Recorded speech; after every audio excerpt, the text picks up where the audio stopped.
কৃষকদের মর্যাদা বাড়ানোর পাশাপাশি কৃষি বিপ্লবের মাধ্যমে অর্থনৈতিক উন্নয়নের লক্ষ্যে চাঁদপুরের কচুয়ায় অনুষ্ঠিত হয়েছে ব্যতিক্রমী এক আয়োজন কৃষি কথা।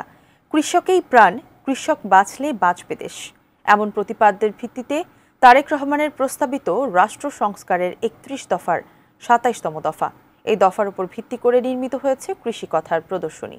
তাদের নিয়ে এমন আয়োজনে খুশি কৃষকরাও, যেখানে দেখানো হয় কৃষকদের তাৎপর্যতা। বিস্তারিত ডেস্ক রিপোর্টে।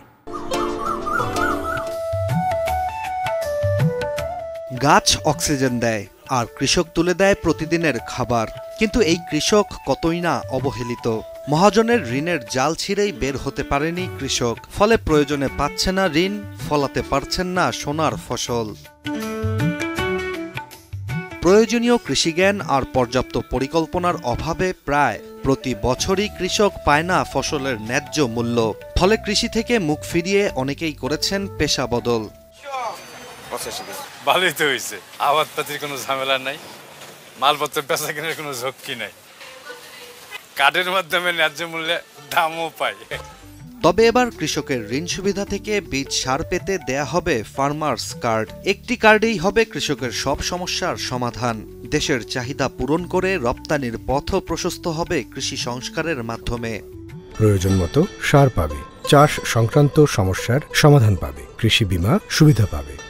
এদিকে খাদ্যশস্য উৎপাদনে দেশের কৃষকদের বিভিন্ন সমস্যা ও প্রতিকূলতা নিয়ে নির্মিত ব্যতিক্রমী আয়োজন ডকুফিল্ম কৃষি কথার প্রদর্শনী অনুষ্ঠিত হয়েছে চাঁদপুরে। চাঁদপুরের কচুয়া সাচার বহুমুখী উচ্চ বিদ্যালয় মাঠে স্থানীয় প্রায় ৫ শতাধিক কৃষকের উপস্থিতিতে এই অনুষ্ঠানের আয়োজন করা হয়। আর এই অনুষ্ঠানে কৃষকরাই ছিলেন প্রধান অতিথি, তুলে ধরেন নিজেদের সমস্যা আর প্রতিবন্ধকতার কথা। সারের দাম বেশি, তারপরে ওষুধের দাম বেশি, আলুর দাম কম, সবকিছুর দাম তো কম। আমরা তো মনে করি আমরা কৃষির করে দেশের উন্নয়নের কাজ করতে পারি, সেই লক্ষ্য আমাদের। সারের দর কমাইলে ইনশাল্লাহ আমাদের আলু বীজের দর যদি আমরা সীমিত, এখন আলুর দরই নাই, আমরা ৪,০০০ ৫,০০০ বস্তা আলু কিনে এখন আমাদের ৪০০-৫০০ টাকা দর আলু। আমরা যে পরিকল্পনা নিয়েছে আমরা এটা খুব পছন্দ।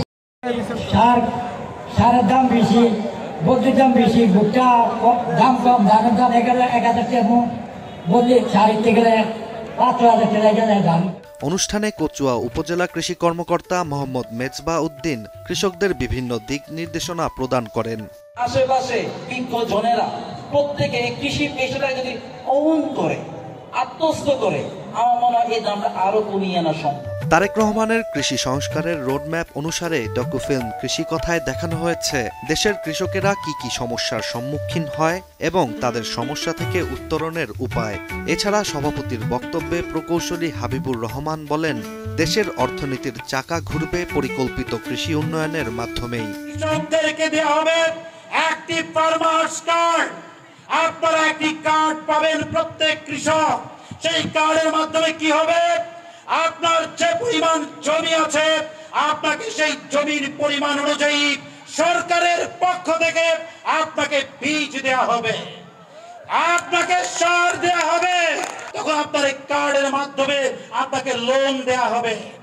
আপনি যে পণ্য পেলেন, আমাদের দেশের সকল কৃষক আপনারা যারা আছেন, আপনারা আলু উৎপাদন করেছেন, কিন্তু দুর্ভাগ্যবশত প্রতি কেজি আলুতে আপনারা ৬ থেকে ৮ টাকা ভর্তুকি দিতে হচ্ছে, লস হচ্ছে।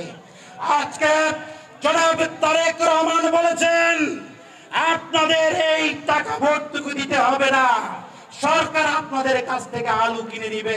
অনুষ্ঠান শেষে বিএনপির ভারপ্রাপ্ত চেয়ারম্যান তারেক রহমানের ৩১ দফার প্রতিটি গ্রামে প্রত্যেক কৃষকের কানে পৌঁছে দিতে বিএনপি কাজ করবে বলেও জানান আয়োজকরা। এই লোন চক্রবৃদ্ধি আকারে বৃদ্ধি পেতে থাকে, ফলে এটা একটা বার্ডেন হয়েছে, কৃষকের উপর একটা চাপ তৈরি হয়। সেটি না হয়ে আমরা যদি সরকারের পক্ষ থেকে যদি কৃষি বীমা তৈরি করতে পারি, ওই যে একটা ঋণের চক্র তৈরি হয় কৃষকের মাথার উপরে, সেটি হয়তো আর করা সম্ভব, সেটি হয়তো হবে না। আমরা শহীদ জিয়ার খাল খনন কর্মসূচি আবার শুরু করব।